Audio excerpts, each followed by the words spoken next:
My name is Baessa and I'm a third-year PhD student. So today I'm going to be talking to you a little bit about my journey to the PhD, how I got here, what I do, what does it mean to do a PhD in maths. And if you have any questions throughout, please write them down or try to remember them because you'll be able to have them answered hopefully at the end of this little talk. So first I'm going to go back a few years to when I was around 14, 15 years old. Some of you are around that age. So I'm just going to give you a few examples of things that I got involved in and things that I was interested in. So at this point, I didn't really know that maths was my thing. So I was kind of trying out lots of different things that my school had offered. So I went to a school in Southeast London. You can see there in the corner a picture of where it was. And it was a comprehensive state school. And there were lots of different things that were put on offer. So, for example, you can see up in the top right corner, that's a little Lego robot that I programmed as part of a project with some friends. And that was the first time that I got to do some real programming, other than, hello world. So a few years later, I was able to kind of work a little bit more on my programming skills, and I worked for a digital consultancy for a week. So you can see up in that corner. So I got to see how in the real world, businesses and clients interact within this kind of ecosystem, because you're not just kind of working on your own in a room, programming, working on something that you're interested in. You actually have to deliver results to clients, and there are expectations. But I also kind of got involved in non-STEM activities. So I went a little bit outside of my comfort zone, tried things that I wasn't sure whether I'd like or not, but gave them a go anyway. So in the middle there, you can see an example of a politics event I was involved in. If any of you remember the 2016 London mayor elections. And I also tried out things like engineering. So down here, you can see a visit to a building that was being essentially kind of completely demolished and rebuilt. And we are being taught how the process works from A to Z. There are lots of parts that go into it. And you might already notice most of these things involve STEM in some way or another. They involve some element of problem solving, maybe math, question mark. But I think at this point, and maybe some of you will relate to this, maths doesn't seem like it would directly lead to a career, because it's kind of like, well, I'll do maths and then maybe I'll teach, question mark. But I thought about it, and then I realized that kind of it gives us lots of options and allows us to choose between really different career paths. So for instance, I've got some friends who are working as statisticians in the government. I've got some friends who are working as programmers, insurance, all sorts of things. But what I decided to do, first, we'll go to the next slide. I decided to go ahead and do this degree. So I did an integrated master's here at King's. So that's a 4-year degree that includes both a bachelor's degree and a master's degree. And it was hard. It was challenging. I enjoyed it, but there were parts that I enjoyed less and parts that I enjoyed more. But I also noticed that as the years progressed, I was able to select the topics and the modules that I enjoyed the most. And so it was becoming easier as time went on. I would also say that London is a fantastic place to be a student.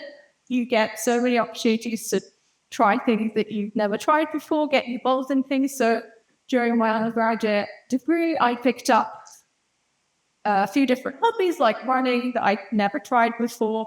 I also tried to spend as much time exploring kind of unknown and hidden spots in London. So you'll see up there, that's in Greenwich by the old Royal Naval College, and it's one of my favorite spots. And also making the most of all the student discounts that exist. So you can get really cheap theatre tickets, for example, if you're a student, and just trying out all these things while at the same time spending many hours in the libraries. And so finally, I graduated after 4 years with an integrated master's in maths. And then when we go back to the same question, like, what's next? I decided I really liked what I'm doing. Let's keep doing it. So that's where we are at right now. So some of you may have heard of PhDs before. Some of you maybe haven't. But when it comes to maths research, it involves a lot of solving problems. So in order to solve problems, you need to first ask questions.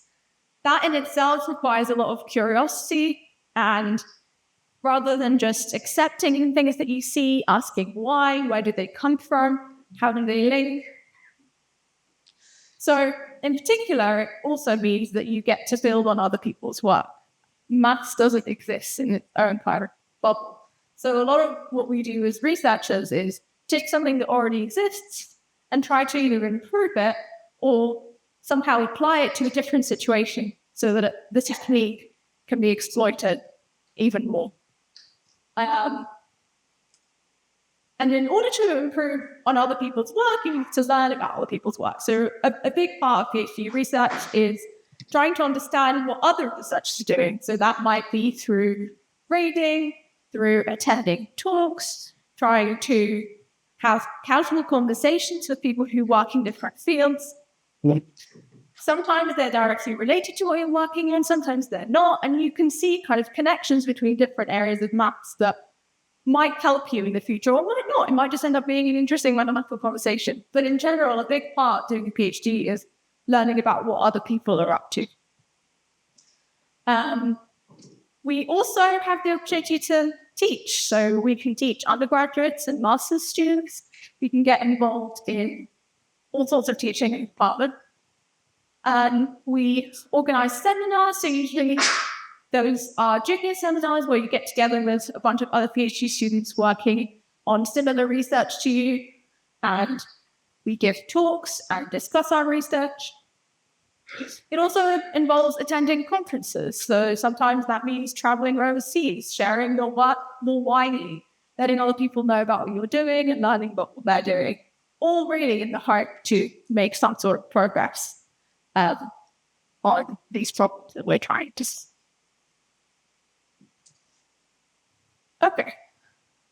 So before I start talking about my own research briefly, I want to just contextualize a little bit and try to get to the point that maths is really vast and you can easily get lost. So if you're, for example, doing your GCSE or have just done it, I'm sure you're familiar with algebra, geometry.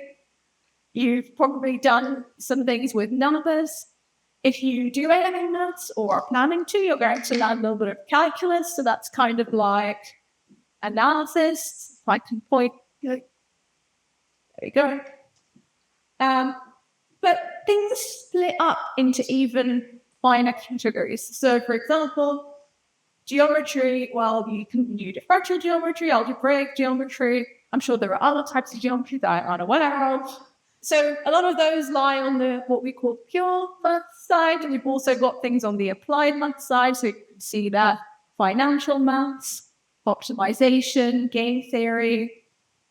If anybody is interested, game theory is a branch of economics. It's to do with decision making and how can you increase the chance that you win or increase the amount that you win by. Usually in terms of money, but it can also be applied to more abstract situations like games.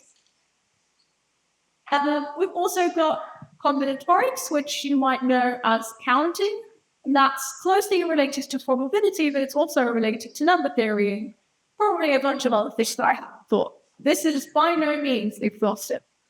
And you've probably also done some statistics if you're doing your GCSEs or A-levels. And really, statistics appears in so many disciplines in STEM.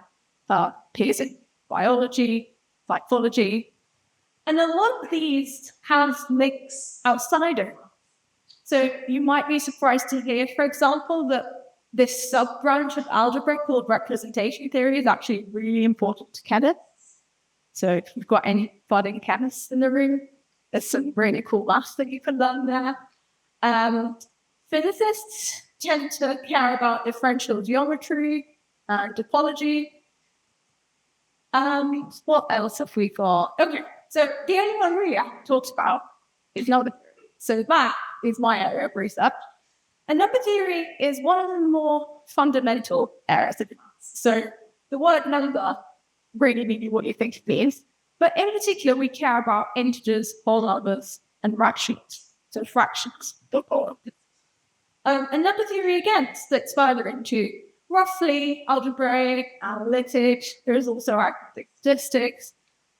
And then within these, you've kind of got a slight focus on computational number theory. Some people are interested in applications to cryptography. So if you're interested in computer science, for example, cryptography is a big one. So is set theory and logic. So all of these things, the main point that I'm trying to communicate is that all of these things are related. But also, when you study maths, you're not just studying this one homogeneous thing. You might not care about 90% of what's on sport, but be incredibly passionate about the one thing and dedicate a lot of your time and effort to it. And that is quite fruitful. Okay, so yeah, like I said, my research is in number theory, in particular in computational theory. So what does that mean? So a lot of questions in number theory start with equations. So we ask ourselves, do certain equations have solutions in the integers or in the rationals? And computational number theory in particular focuses on calculating using programming tools these properties of the number theoretic objects. So later I'm going to talk a little bit about modular forms and how they're important and what exactly we need to calculate in order to solve these problems. Okay, so I have a question for everyone in the room. Hands up if you think the following equation has integer solutions, so whole number solutions. You don't have to give me the solutions, but just hands up. Hands really high up. Okay, most people agree that there are solutions. Great. And these are all what we call Pythagorean triples, so they're the sides of a right-angled triangle. Okay, what if I change the power to 3? Hands up if you think there are solutions. We think there's a solution, but we don't know what it is. Okay. We can keep going further, increasing the power. There actually aren't solutions when you increase the power beyond 2. And this is really not obvious. It's easy to guess that there are no solutions because if you spend a long time doing some calculations, you will realize that there are some really big bounds you can find, and after those bounds, there are no solutions. But to actually prove that there are no solutions is incredibly challenging. It's started off as a conjecture and is now a theorem. There is Fermat's last theorem. It was initially conjectured or hypothesized by Pierre de Fermat, and he wrote a little note in the margin of the book he was reading. Oh, I found this really cool theorem, but unfortunately this margin is too small to prove. And it took nearly 400 years for us to find a proof of this theory. So pretty much everyone agrees that he didn't really prove it and probably did it wrong, or maybe just assumed that he could do it and didn't fully write it out. But the really interesting thing is that this led to some significant advancements in algebraic number theory in particular over the past 100 years or so. So how is this related to my research? What does this have to do with anything? Well, the key thing that unlocked the solution to Fermat's last theorem were these modular forms. So I'm not going to define exactly what a modular form is, but I'm going to say that these are highly symmetric objects, which initially came from analysis. If you remember that big mind map I had earlier, analysis was one of those areas of maths. But it turns out they're really useful for number theorists as well. and then they will kind of key in the solution to this valve there. So rather than try to explain to you exactly what a modular form is, I just want to give you an overview of the flavor of the work that I do by explaining to you a certain part of algorithm development that we call efficiency. So how many of you know what an algorithm is? Hi, so I can actually see them. Okay, good. Most of us know what an algorithm is. I put up the definition just in case. It's a series of steps designed to accomplish certain tasks.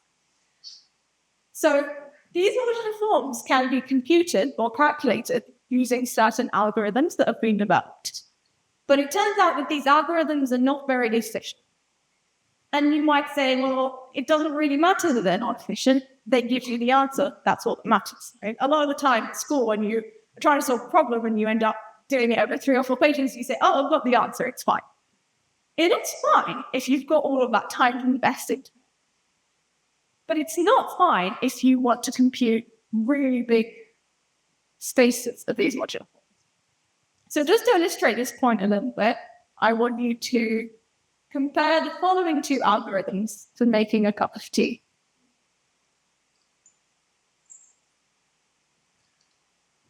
So I'm not going to read through all the details, but you can hopefully tell this is incredibly silly. And this is not how you would go and make a cup of tea. Whereas the second algorithm is more like what we do. Because we've got a kettle instead of lighting a fire. What else have we got? We've got some tea bags instead of having to source our own tea leaves from an unknown patch of grass. And we have milk, which always makes things better. So the point I'm trying to illustrate here is that it's great to say this is terrible. It's a terrible algorithm. But it's also impossible to get there unless electricity was invented, unless kettles were invented, unless somebody had the fantastic idea of putting tea in tea bags. And research works in a very similar way to this. Unless someone comes along and is interested in this tiny little thing that happens to be useful for someone else, this progress is impossible.